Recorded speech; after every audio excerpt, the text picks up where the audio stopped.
Yohana wa mbere igice cya 5 umurongo wa 11 haravuga ngo kandi iyo ntahe ni nuko Imana yaduhaye ubugingo budashira kandi ubwo bugingo ko buri mu mwana wayo.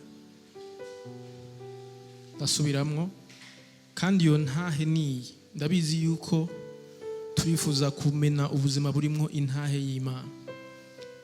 Ndagomba mutahane iyi message mu mitima yanyu yuko intahe y'Imana suko wagize mariage, suko wahejeje université, suko waronse diplôme, suko wabaye milliardaire kandi wari bukenye wavutse mu muryango ukenye. Intahe y'Imana ni mwiyumvirize neza,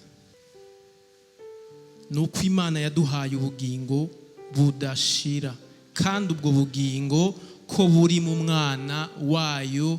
Point. Hallelujah. Hallelujah.